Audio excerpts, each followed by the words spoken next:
শুভ সকাল সুপ্রিয় শিক্ষার্থীবৃন্দ, সকলেই ভালো আছো নিশ্চয়। আমরাও অনেক ভালো আছি। আমি রবীন্দ্রনাথ রায়, সহকারী শিক্ষক, মধ্যপাড়া গ্রানাইট ম্যান স্কুলের পক্ষে অনলাইন ক্লাসে সবাইকে স্বাগতম। আজকে আমরা অষ্টম শ্রেণীর বিজ্ঞান বিষয় থেকে অম্ল, ক্ষারক ও লবণ অধ্যায়ের অম্ল ও ক্ষারকের ব্যবহার সম্পর্কে আলোচনা করব। এর আগে আমরা অম্ল ক্ষারক কি, এর বৈশিষ্ট্য তা সম্পর্কে জেনেছি। আজকে আমরা অম্ল ক্ষারকের ব্যবহার সম্পর্কে আলোচনা করব। অ্যাসিড ও ক্ষারকের ব্যবহার।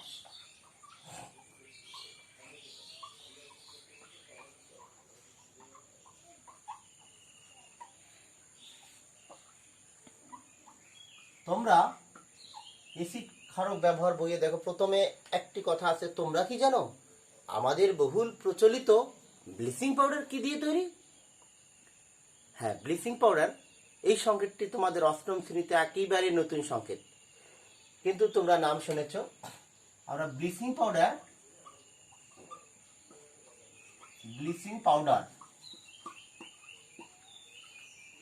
যাকে আমরা ব্লিচ বলে থাকি, এর সংকেত আমরা বলি CaCl, ক্যালসিয়াম ক্লোরোহাইপোক্লোরাইট। সবাই লিখে নাও।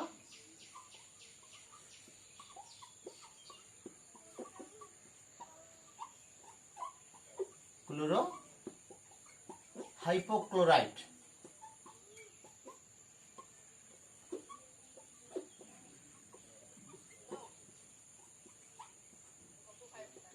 অর্থাৎ এই ব্লিচিং পাউডারকে আমরা যদি বলা হয়, ব্লিচিং পাউডার কি?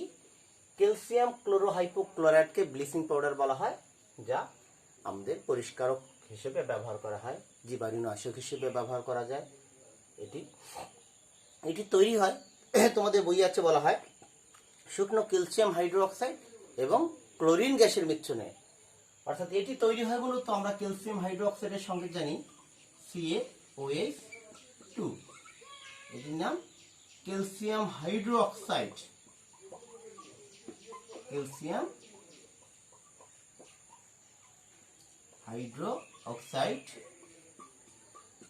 এর সঙ্গে যদি আমরা ক্লোরিন গ্যাসের বিক্রিয়া করাই 40 ডিগ্রি সেলসিয়াস তাপমাত্রা, তাহলে আমাদের ব্লিচিং পাউডার উৎপন্ন করে, সঙ্গে আমাদের পানি উৎপন্ন করে। তাহলে এটি আমাদের প্রস্তুতিতে দেয়, MCQ-তে দেয় কত ডিগ্রি সেলসিয়াস তাপমাত্রা। অষ্টম শ্রেণীর জন্য এর বেশি লাগে না আমাদের। তাহলে আমরা শুকনো ক্যালসিয়াম হাইড্রোক্সাইডের সঙ্গে ক্লোরিন গ্যাস চালনা যদি করি 40 ডিগ্রি সেলসিয়াস তাপমাত্রায়, তাহলে ক্যালসিয়াম ক্লোরোহাইপোক্লোরাইট উৎপন্ন করে।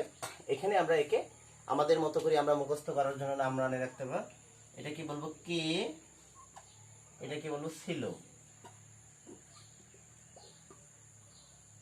প্রশ্ন করবো কে ছিল, ও বলবে ও ছিল, সিএল তে ছিল। আমাদের মনে থাকবে সংকেতটা এতটুকু আর কি, আর অন্য কিছু নয়। কে ছিল, ও ছিল। তাহলে আমরা ব্লিচিং পাউডার সম্পর্কে জানলাম। তারপরে আছে আমাদের দ্বিতীয় পার্টে আছে যে ক্যালসিয়াম হাইড্রোক্সাইড পাতলা দ্রবণ, যা চুনের পানি। ক্যালসিয়াম হাইড্রোক্সাইড যে পাতলা দ্রবণটা আছে, আমরা একে জানি চুনের পানি।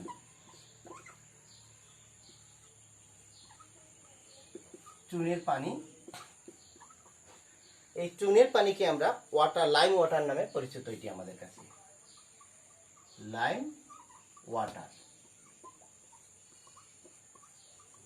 চুনের পানি আমাদের কাছে লাইম ওয়াটার নামে পরিচিত। আর এমনি আমরা খাবার চুন, যে শুকনো চুন, সেটি জানি ক্যালসিয়াম অক্সাইড এর নাম। এটিকে আমরা চুন বলে থাকি। এই চুন আমরা বাজার থেকে যখন চুন ক্রয় করি, এই চুনের মধ্যে আমরা যখন পানি দেই, অর্থাৎ চুনের মধ্যে যখন আমরা পানি দেই, তখনই আমাদের এই ক্যালসিয়াম হাইড্রোক্সাইড উৎপন্ন হয়, যা চুনের পানি বা লাইম ওয়াটার নামে পরিচিত। এটি আমাদের ঘরবাড়ি হোয়াইট ওয়াশ রঙের কাজে ব্যবহার করা হয়ে থাকে। তাহলে আমরা লাইম ওয়াটার সম্পর্কে জানলাম। তারপরে আছে আমাদের অন্যদিকে পানি এবং ক্যালসিয়াম হাইড্রোক্সাইডের, এই ক্যালসিয়াম হাইড্রোক্সাইডের সঙ্গে আমরা পানি যখন আরো দেব, দিয়ে একটি পেস্ট তৈরি হবে। এই পেস্টটি মূলত আমাদের মিল্ক অফ লাইম নামে পরিচিত। মিল্ক অফ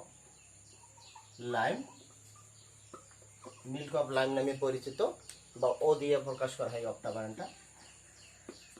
এটি আমাদের পোকামাকড় দমনে এটি আমাদের সহযোগিতা বা সাহায্য করে। এটি আমাদের পোকামাকড় দমনে সাহায্য করে।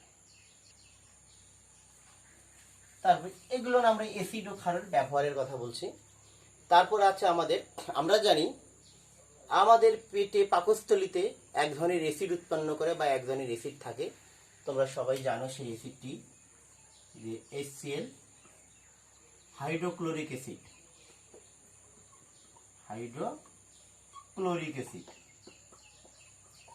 এটি আমাদের পাকস্থলীতে থাকে। আবার আমরা যখন কখনো কখনো দেখা যায় আমাদের খাদ্যাভ্যাসের কারণে আমাদের অ্যাসিডিটি তৈরি হয়, অর্থাৎ আমাদের পেটের ভিতর হাইড্রোক্লোরিক অ্যাসিডের পরিমাণ অনেকটা বেড়ে যায়। তখন আমরা অ্যান্টাসিড নামে একটি ওষুধ খাই। অ্যান্টাসিড, তাহলে আমাদের পেটের ভিতর থেকে হাইড্রোক্লোরিক অ্যাসিড, আর আমরা যে অ্যান্টাসিড ওষুধ খাই, অ্যান্টাসিড এটি আমাদের হতে পারে ট্যাবলেট এবং সাসপেনশন হিসেবে হতে পারে, সাসপেনশন যোগ্য হতে পারে বা ট্যাবলেট আকারে হতে পারে। এখন আমরা এই সাসপেনশন সম্পর্কে ষষ্ঠ শ্রেণীর বইয়েই জেনেছি যে সাসপেনশন যে দুটি পদার্থ থেকে একত্রে যদি আমরা মিশ্রিত করি যাদের তলানি পড়ে, অর্থাৎ অনেক সময় দেখা যায় আমরা গ্যাসের আগে যে তরল ওষুধটা ছিল আমরা ঝাঁকাই খাইতাম, অর্থাৎ দুটো একটা নিচে আস্তরণ পড়তো, তলানি পড়তো বা অধক্ষেপ, আমরা রসায়নের ভাষায় অধক্ষেপ পড়তো। এটি অ্যান্টাসিড আমাদের সাসপেনশন ট্যাবলেট উভয় হতে পারে। এটি আমরা মূলত আমাদের বলা হয় যে ম্যাগনেসিয়াম হাইড্রোক্সাইডকে আমরা অ্যান্টাসিড বলি। ম্যাগনেসিয়াম হাইড্রোক্সাইড, আমরা জানি হাইড্রোক্সাইডের সংকেত আমাদের MgOH2, কারণ ম্যাগনেসিয়ামের যোজনী 2, হাইড্রোক্সাইডের 1, এর যোজনীটি এর নিচে যায়, এর যোজনীটি এর নিচে যায়। ম্যাগনেসিয়াম হাইড্রোক্সাইড, যাকে আমরা মিল্ক অফ ম্যাগনেসিয়া বলে থাকি, এর নাম আমরা বলি মিল্ক অফ ম্যাগনেসিয়া।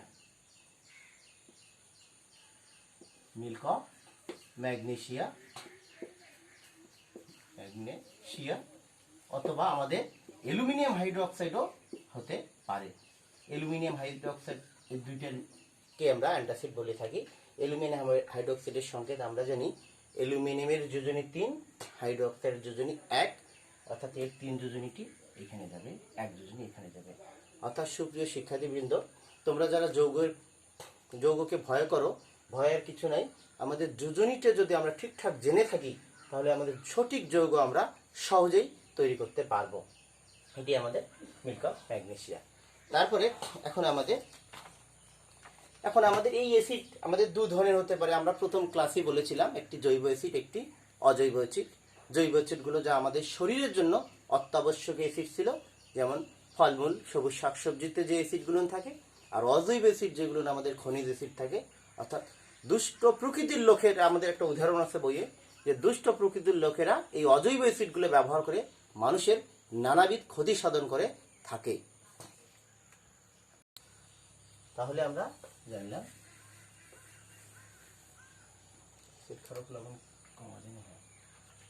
এখন আমাদের আরেকটি অ্যাসিডের কথা আছে। আমরা জানি সার কারখানায় আমাদের অতি প্রয়োজনীয় একটি অ্যাসিড আছে, সেই অ্যাসিডটার নাম সালফিউরিক অ্যাসিড।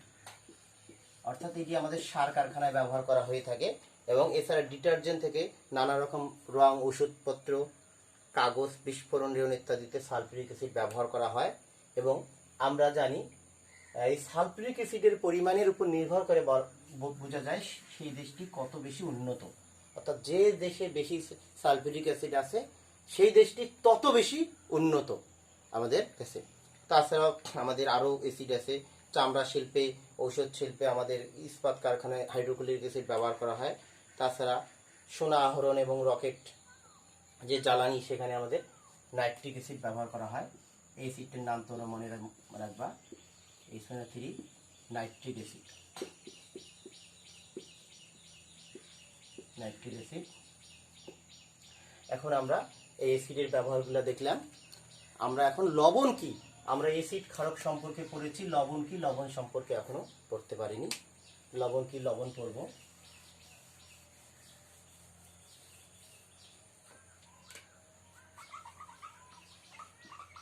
লবণ, যাকে ইংরেজিতে আমরা সল্ট বলে থাকি। এই লবণের সঙ্গে আমরা বিভিন্নজন বিভিন্নভাবে দিতে পারি। যেমন এই লবণটা তৈরি হয় মূলত কিভাবে, আমরা জানি অ্যাসিড আর ক্ষারের বিক্রিয়ায়, ধরলাম আমরা H2SO4 প্লাস ক্ষার, এর বিক্রিয়ায় আমরা জানি অ্যাসিডের হাইড্রোজেনের সঙ্গে আমাদের এই ধাতুর একটি বিরোধ থাকে। তখন কি হয়, এই সোডিয়ামটা হাইড্রোজেনকে সরাই দেয়, এটা সোডিয়াম এখানে সালফারের সঙ্গে বসে যায়। তারপরে আমি বলছি সর্বদা আমরা যোজনীটা পরে লিখব। সোডিয়ামের যোজনী আমাদের 1, সালফেটের যোজনী আমাদের 2। এই সোডিয়ামের 1 যোজনী সালফেটের নিচে যাবে, সালফেটের 2 যোজনী সোডিয়াম সালফেট, প্লাস আমাদের বাকি থাকে হাইড্রোজেন আর OH, এখানে আমরা পানি বলে থাকি। এটি আমাদের একটি লবণ। তাছাড়া আমরা আরো একটি নিতে পারি, HCl, পরিচিত একটি লবণ আমরা নিই, সোডিয়াম হাইড্রোক্সাইড। তাহলে এখানে সোডিয়াম একে সরাই দেবে, সোডিয়াম ক্লোরাইড প্লাস পানি, এটির নাম সোডিয়াম ক্লোরাইড।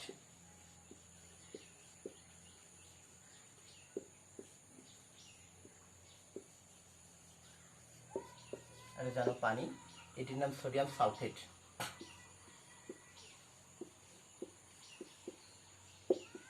Sodium sulphate. তো সুপ্রিয় শিক্ষার্থীবৃন্দ, দেখো সবাই আমরা লবণ কি, আসলে আমরা এমনি একটি নরমাল সংজ্ঞা বলতে পারি, অ্যাসিড ও ক্ষারের বিক্রিয়ায় যে নিরপেক্ষ যৌগ উৎপন্ন করে, লবণ আমাদের একটি নিরপেক্ষ যৌগ। অ্যাসিড ও ক্ষারের বিক্রিয়ায় যে নিরপেক্ষ যৌগ উৎপন্ন করে সেটি লবণ। অথবা আমরা আরো বলতে পারি, অ্যাসিড ক্ষারের বিক্রিয়ায় ধাতু কর্তৃক অ্যাসিডের হাইড্রোজেন প্রতিস্থাপনের ফলে যে নিরপেক্ষ যৌগ তৈরি হয় তাকে আমরা লবণ বলতে পারি। আমরা এই সংজ্ঞাটি তাহলে দুভাবে বলতে পারবো, অ্যাসিড ও ক্ষারের বিক্রিয়ায় যে নিরপেক্ষ পদার্থ উৎপন্ন করে তাকে লবণ বলা হয়। অথবা বলতে পারি, অ্যাসিড ও ক্ষারের বিক্রিয়ায় অ্যাসিডের হাইড্রোজেন ধাতু কর্তৃক প্রতিস্থাপনের ফলে যে নিরপেক্ষ যৌগ উৎপন্ন করে। এখন এই লবণে আমাদের দুটি অংশ থাকে। লবণে এখানে আমাদের অম্ল থেকে একটা অংশ থাকে, আমরা ক্ষার থেকে একটা অংশ আসলো। তাহলে আমাদের অম্ল থেকে যে অংশটা আসবে তাকে আমরা বলবো অম্লীয় মূলক, ক্ষার থেকে যে অংশটা আসবে তাকে বলবো আমরা ক্ষারীয় মূলক। সুপ্রিয় শিক্ষার্থীবৃন্দ, তোমরা দেখো তো এখন এই লবণের মধ্যে কোন অংশটা আমাদের অম্ল থেকে এসেছে, কোন অংশটি ক্ষার থেকে এসেছে। তাহলে আমরা দেখি, এই লবণে আমাদের এটি ছিল মূলত অম্ল, যা সালফিউরিক অ্যাসিড, আর এটি ছিল আমাদের ক্ষার। তাহলে অম্ল থেকে লবণের আমাদের এই অংশটি মূলত এসেছে, অর্থাৎ এই অংশটি আমাদের অম্ল থেকে এসেছে, তাকে একে আমরা বলবো অম্লীয় মূলক।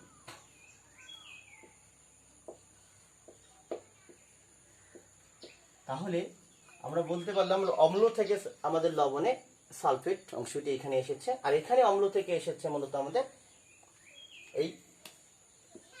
এই অংশটি অম্লীয় মূলক।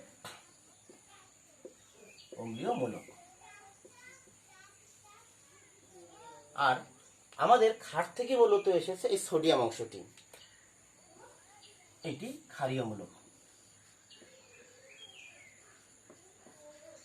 ক্ষারীয় মূলক। তাহলে আমরা বলতে পারি, তাহলে আমরা দেখলাম অম্ল থেকে যে অংশটি আসে তাকে আমরা বলি অম্লীয় মূলক, ক্ষার থেকে যে অংশটি আসে সেটি মূলত ক্ষারীয় মূলক। আর অম্লীয় মূলকটা আমাদের অবশ্যই কি হয়, অম্ল থেকে যে মূলকটা আসে সেটা আমাদের ঋণাত্মক মূলক, অম্ল থেকে আমাদের যে মূলকটা আসে সেটি ঋণাত্মক মূলক, আর ক্ষার থেকে যে মূলকটা আমাদের কাছে আসে সেটি ধনাত্মক মূলক। অর্থাৎ এই প্লাস মাইনাসের ফলে যে যৌগটি উৎপন্ন করতেছে এটা আমাদের নিরপেক্ষ যৌগে পরিণত হয়ে যাচ্ছে। তাহলে এখন আমরা লবণের সংজ্ঞা আরো অন্যভাবে দিতে পারবো যে অ্যাসিড ক্ষারের বিক্রিয়ায় অম্লীয় মূলক এবং ক্ষারীয় মূলকের মিশ্রণের ফলে যে নিরপেক্ষ যৌগ উৎপন্ন করে তাকে আমরা লবণ বলে থাকি। তাহলে চলো আমরা সবাই একটু লবণের সংজ্ঞা লিখি।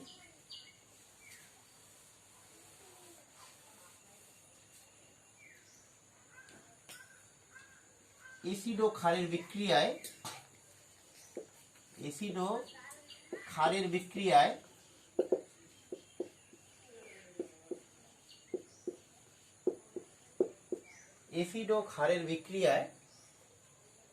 অ্যাসিডের হাইড্রোজেন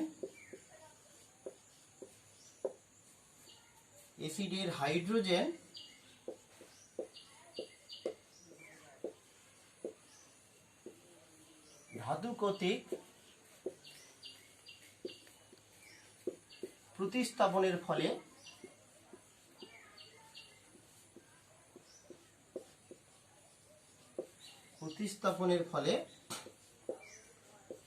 যে নিরপেক্ষ যৌগ উৎপন্ন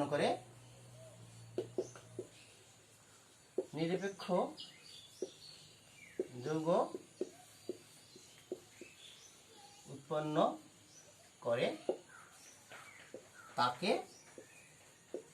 লবণ বলে। যেমন হতে পারে সোডিয়াম ক্লোরাইড, সোডিয়াম সালফেট ইত্যাদি বিভিন্ন রকম লবণ আমাদের হতে পারে। তাহলে অ্যাসিড ক্ষারের বিক্রিয়ায় নিরপেক্ষ পদার্থকে আমরা বলবো লবণ। সুপ্রিয় শিক্ষার্থীবৃন্দ, তাহলে আজকে অ্যাসিড ও ক্ষারের ব্যবহার আমরা বিভিন্ন জায়গায় ব্যবহার করে থেকে দেখলাম। তারপর লবণ কি লবণ দেখলাম। আরেকটি আছে আমাদের শনাক্তকরণ। এটি অতটা গুরুত্বপূর্ণ নয়, এমনিতে নৈবেত্তিক আকারে আসে। মনে করো আমরা 3টি পাত্রের মধ্যে 3 ধরনের পদার্থ নিয়েছি, আমরা এখন তোমাদের শনাক্ত করতে বলবো। এখন আমরা জানি না কোন পদার্থে অ্যাসিড, কোন পদার্থে ক্ষার, কোন পদার্থে লবণ আছে। আমরা এটি মূলত লিটমাস পেপার এর আগে আমরা দেখিয়েছিলাম।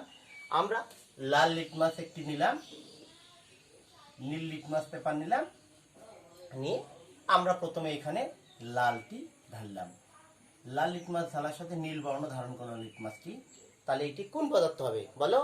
হ্যাঁ, আমরা জানি অ্যালকালি করে কালি, অ্যাসিড করে লাল। তাহলে এটি অবশ্যই লালকে নীল করছে ক্ষার, তাহলে এটি আমাদের ক্ষারীয় পদার্থ। আর এখানে আমরা নীল লিটমাস দিলাম, লাল হলো, তাই সেটি আমাদের অবশ্যই অ্যাসিড। আর আমাদের লবণ জাতীয় পদার্থের মধ্যে লিটমাস পেপারের বর্ণের কোনো পরিবর্তন হবে না। এটি মূলত আমাদের শনাক্ত করা ছিল। এটি আমাদের খুব একটা আসে না, কিন্তু এই অধ্যায় থেকে আমাদের যে প্রশ্নগুলো আসে সেগুলো এরকম টাইপের একটা প্রশ্ন তোমরা একটু বাসায় দেখতে পারো। আমরা একটা প্রশ্ন দেখি সবাই।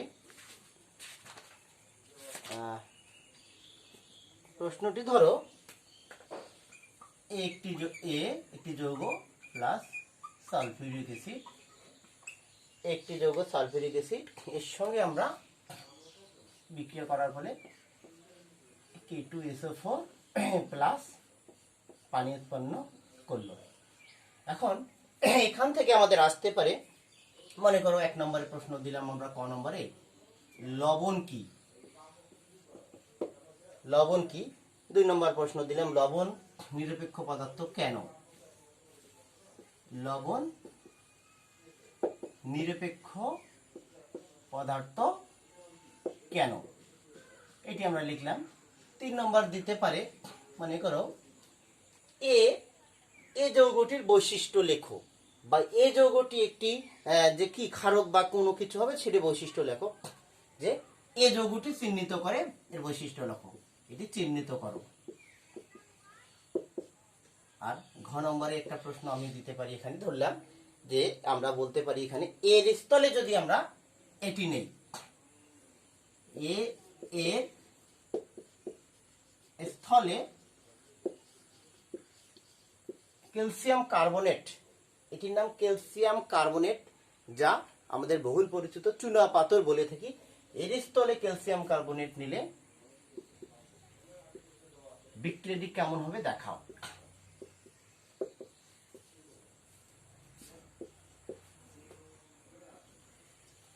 কেমন হবে দেখাও।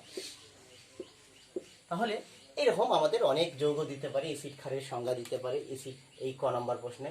লবণ নিরপেক্ষ পদার্থ কেন, আমরা লবণের প্রথমে সংজ্ঞাটা দিব, আর লবণের দুটি মূলকের কথা বলবো, অম্লীয় মূলক ক্ষারীয় মূলকের বর্ণনা দিব, তাহলে আমার উত্তরটা হয়ে যাবে। এ চিহ্নিত করো, তাহলে একে আমরা কিভাবে চিহ্নিত করবো একটু দেখো।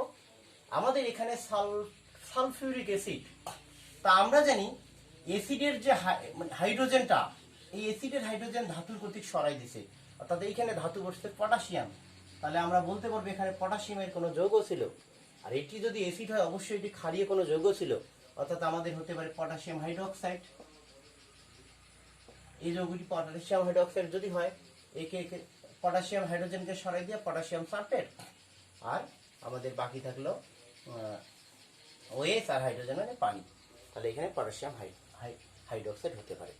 তাহলে আশা করি তোমরা সবাই এই অধ্যায়টি বুঝেছো এবং বাসায় এই প্রশ্নটি সবাই তৈরি করবা, তৈরি করে আমাদের কমেন্ট বক্সে অবশ্যই উত্তর মোবাইল থেকে ছবি নিয়ে স্ক্রিনশট দিয়ে দিবা।